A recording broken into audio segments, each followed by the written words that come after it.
and welcome to Round Robin. I'm your host, Robin McCormick, with the City of Hampton's Communications and Marketing Department.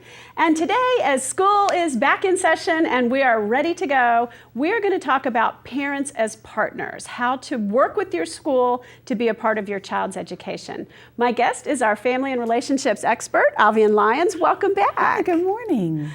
I can't believe it's September. I know, it's almost. crazy. How does that Yes. happen? I mean, the summer flies by and you find yourself really in that like, oh my gosh, I've got to get this all together. My kids have to go back to school. All these bad habits we started during the summertime, I've got to kick all of these before they start class in just a couple of days. So we're all on the hustle. All of us who have little people at home still are in that same place. Yes. I don't this year, but I understand and know. appreciate. And I think it's a hard thing to do, to make sure at the beginning of the school year that you get off on the right foot, that you are not the uninvolved parent and that you are not the helicopter parent, because I know a lot of teachers and there are parents who overdo this. Absolutely. So how do we find that middle ground? And that balance is perfect that you're talking about, because you don't ever want to underparent and you don't want to overparent. You know, kids really flourish the most right in the middle of those two spaces. So it really is about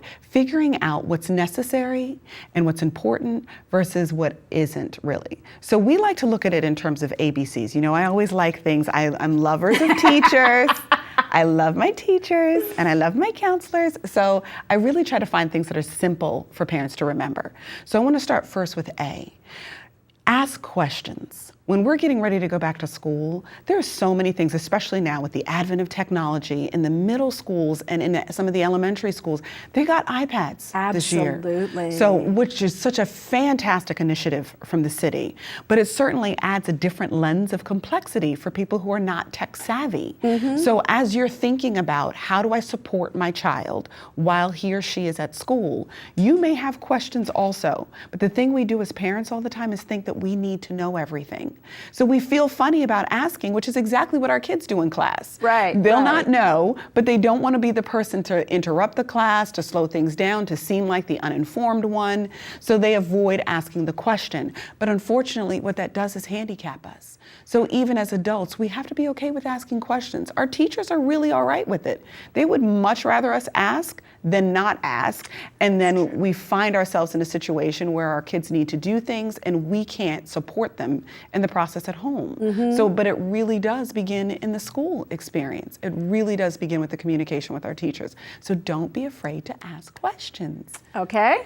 The second thing, you have to be present. That's our B. When you're talking about the over or under, overdoing it is you're there every single day, your kid's a middle schooler, but you're practically feeding them lunch in the cafeteria. That's too much. Right. So, if you're volunteering in general, that's great. different. But if Absolutely. you're hovering over your child, absolutely. they're not interacting with other kids. They're not having the full experience. Right. And we want them to have the full social experience. They have to make mistakes. It's okay if they make mistakes. They have to navigate this world, and we talk about it in terms of the C, socially, emotionally, academically. Every one of us as parents want to make sure that our kids are able to stay afloat, function really well, and be successful. But there are three elements to that take place in the school system every day. And so if we're over-parenting, if we're helicopter parenting, as you call it, hovering over our kids, they don't get a chance to flex any of those parts of who they are. And their capacity is limited by that. So we don't want to And by the overdo time they're it. on their own, they Oh don't my know how to goodness. do it because you fought all their battles for them.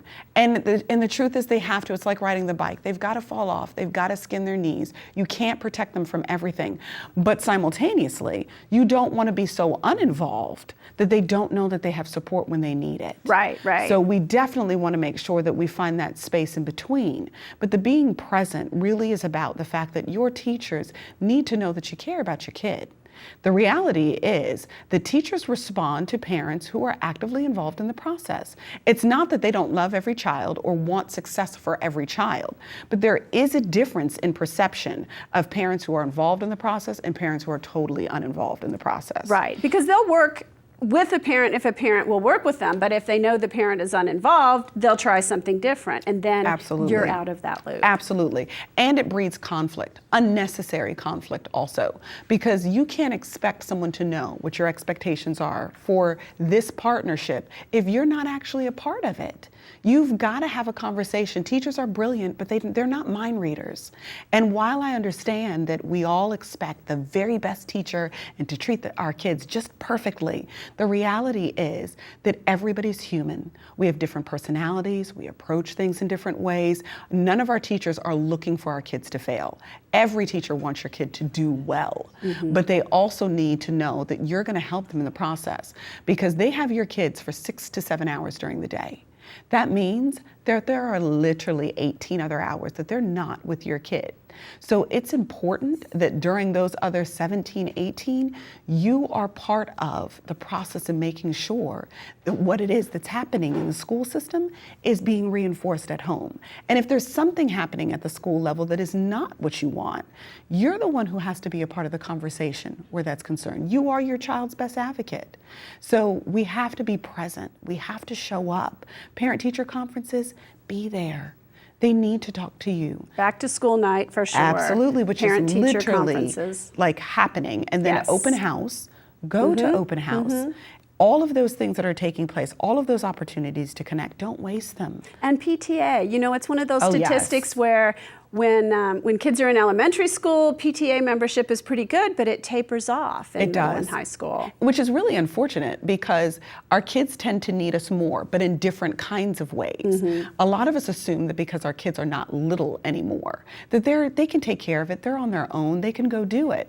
But they're just navigating through different parts of their development. There's no time during your child's younger years, and I mean from birth to 18, that they don't need you. They just need you in different ways during the process. So don't become uninvolved just because your kids are getting older. Just be involved differently. Okay. So, and then finally, C, make sure that there is current contact information. All too often, teachers want to reach out but can't find us. Whether we're better with email or better with texting or better with the phone call, whatever the method is that's most effective to reach you, make sure your teachers have a way of doing that. We don't want to have a situation where there's something that could have been prevented, something that could have been intervened in, some information that you really should have known that you don't, because the teachers don't know how to reach you. We have to check our voicemails. We have to make sure we check our emails, respond to the text message. We've got to make sure that the bridge and the lines of communication stay open in order to make sure that partnership works. It cannot take place if we're not both actively a part of the process. Right, and I think teachers in particular have limited opportunities to get to the phone sometimes. So absolutely. If they call you on their free bell, you know, you kind of have to be able to answer or to respond. But a lot of times now, email has sort of taken that place because they can do it when they can reach, you know, can access it, and we can do it when we can listen. So it is a really helpful tool for people who have email. Of course, and the nice thing about email is that it does provide a paper trail. So you know, okay, what did we cover last time? What is it that I said I was going to do, the action items? What did the teacher said they were going to do? You know, all of those things. And it's not really about accountability and that kind of the check and balance. I'm trying to make sure you're doing what you're doing and I'm doing what I'm doing. It's not to be perceived that way, but rather it reminds both of us of what it is that we're supposed to be doing in the process. And you can't be adversaries and allies at the same time. So you can't go in with the mindset that, you know, I'm going to have to make sure this happens for my child, and I'm going to make sure that this teacher understands. We have to be partners. And in order to do that, we have to create an environment for that to be possible. Let the teachers know that you want to help them do a great job with your kid. Let them know that you are not there to critique every single thing that they do and don't do, right or wrong. They are imperfect, and it's okay that they're imperfect. But if we're taking our responsibility very seriously as parents, then we also understand that it is not their job to both raise and educate our children. We have to do the raising part. They're going to do the education part, and we're going to do the reinforcement part. But we all have to know what our job is. And to suggest in any way that any one of us could exit that responsibility and our child be successful is totally disingenuous. We've got to do this thing together. It really is its own little marriage. We're a family. And as much as we don't think about it that way, it's the best way to orient if you really want to do a good job with your kids. Now, I have, knowing a lot of teachers, heard some horror stories about the parents that go too far, the demanding to change a grade, the asking for a lot of special favors. I mean, how do you, teachers aren't perfect, but I'm sorry, parents, neither's your child. Right? Your little angel is not always a little angel. Mine isn't either. Right. So how do you, what advice do you have from parents who do maybe step over that line a little bit? Well, it really is about a way of approaching things. Most of what's going to happen in life is going to have to do with your perspective and your approach about the process. So remembering that the same way that your kid gets on your nerves at home, they get on the teacher's nerves at school. It happens. And the teachers may care about our kids, but they're not in love with every child. They're just not. And it's okay. Right. It really is okay. If you had 30 kids during one day, all day long, and you 30 would not is just love them elementary all. school. You get Exactly. to When middle you get school to or middle school and high they've got school. 150 kids Absolutely. at least. And there's no way to create that same kind of bond with every child. So they're not going to feel the same about every child. And there's nothing wrong with that. There are kids they're naturally going to connect with, and there are kids that they may not for various reasons. So we have to understand the human factor where our teachers are concerned. Secondarily, we have to understand the imperfection factor where our kids are concerned. We know who they are at home. In a lot of ways, they are that at school. And in some ways, they can behave in ways that we wouldn't expect them to behave at school because they do not have those same boundaries that we may provide at home. Right. So they may behave better, they may not. They may not. And it could go either way. It can. Because the truth is there are some kids who are fantastic at school and they're very different blow up at home. So I mean, like, you can get either of those scenarios, but the reality is we have to be aware that they both exist. So when a teacher says that something may have happened where your child is concerned, don't immediately assume that the teacher is out to get your kid. That may not be the situation at all. Right. Listen. Try to be as objective as you possibly can. Have the conversation with your kid. I'm not saying don't believe your child. I'm saying consider both angles before you make a decision. And whatever decision you ultimately make sure that it takes into account both sides. Okay. If both sides were true, what would be the most effective thing to do? So we have to consider the balance when we're navigating as parents. Especially because it creates, when parents take the position that it's always the teachers that's wrong, you can guarantee that you're going to create an adversarial situation. Right, and that does not do your child as any much good. favors. It really doesn't. And I say to parents all the time, you don't want to write a check that your child has to cash. Because that's what happens. When we behave a particular way at the adult level, our kids are the ones who end up having to cash that check that we wrote. So you want to make it as positive an experience as you possibly can because you're setting up an atmosphere for your child. So if you have a great kid, your great kid has even better experiences. If you have a tough kid, you have a teacher who feels like she's a partner or he's a partner in the process with you, and they may be a great deal more considerate and lenient where your child is concerned, not ignoring what happens, but just understanding contextually who the child is and what they may be going through. And it changes their ability to connect and even sometimes their patience levels. So, I mean, it really is about how we approach the situation and the perspective we have as parents. Okay.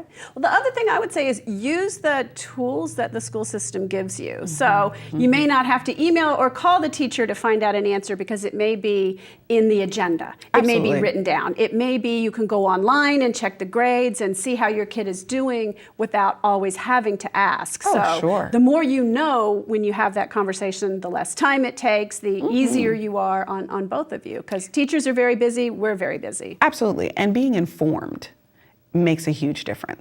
You know, it's one thing, to believe that your kids are going to tell you everything that has happened in class. Yeah, that's a problem. They may not have mentioned that they were late 3 times this week and you knew nothing about it. But the advent of some of the technology that Hampton City Schools has put into effect gives us the opportunity to find out some of that information. You know, was your kid absent and you didn't know your child was absent, especially when we're talking about at the high school level? Did they skip a class that you didn't know about? That happens. It happens. I mean, our kids are still figuring out who they are and they make decisions that we may not be thrilled about. But being informed about, why did he get that grade? Well, is it because he missed 3 assignments during the class that he was supposed to be present for that you didn't know he was at? Checking all of that information, being as informed as you can, makes for a very different conversation than the one where you assume everything worked out the way your child said, and it turns out that's not exactly how it happened. So we have to be as plugged in as we possibly can. And you and I have talked about that on many shows. Plugging in as a parent makes a world of a difference for the outcome for your kids. So yes, I totally agree. And then remembering at the elementary level in particular, we have the family engagement specialists. So if you don't necessarily have the bridge to the school or don't necessarily know where to begin, there are people that are there that are just about that process, making those connections for you. And I've worked with the family engagement specialists for years, and they are so committed to making sure that the parents feel like you are welcome here. We want you to be a part of the process, and we want to make sure that your kids do well. So don't waste your resources. You have them. That's but right. Sometimes Don't forget it means, about that. You have guidance counselors, Absolutely. you have assistant principals usually. There are other people Absolutely. At the school system who will support. It's very true. needs. And we need to make use of those things. Unfortunately, our schools don't have the ability to come to our house and hand them to us always. So it does mean We that have to rummage take through the backpack. Right? And we have to make the initiative. You know, it does happen that way sometimes. And it just comes with the territory. And everybody has to understand that we're all going to have to do some work to make this thing turn out the best possible way it can. Okay, well, thank you. Now I'm going to try to review, and I'll mess them Okay. up. But so ABCs, this should be simple. Ask questions. Always ask questions. Don't be afraid to. Because, yeah, you don't get information if you don't ask. And there's no if you don't stupid understand, question. yeah, and it also sets a great example for the your kids. Absolutely. Be present. Absolutely. So you do have to show up at the conferences, and you might have to request a conference. You know, they have those conference days set Certainly. aside. So go to the meetings, go to the open houses, go to the conferences. Absolutely. Okay, here's where I fall apart. What's C? C, current contact. Current contact. We have to make sure that our teachers can reach us. And that's important. And I know you fill out a million forms, but I always fill it out again in the classroom because sometimes the paperwork doesn't get to the teacher. Or it's, you know, it just makes it easier if you've handed that information to the teacher. They can pull it out easier than if they have to go to the office and get it. It never hurts for you to just send an early email to say, hey, teacher so-and-so, this is Mrs. or Mr. so-and-so. I'm looking forward to an excellent year together. Don't hesitate to reach me at A, B, and C. Right. It never hurts to make it personal, and it just And shows make it some easy. great They can initiative. click on it and save it. Exactly. You know, it's easier for everybody. Make it easy for them to be supporters of your kid. Great. Okay, thank you. Thanks, Robin. So we've learned today how to be a better partner in our child's education. We will come back and talk about what you need to do at home to support your child's education. But for now, think about those ABCs because, you know, if your kid's in school, you're kind of in school too. Thanks for watching.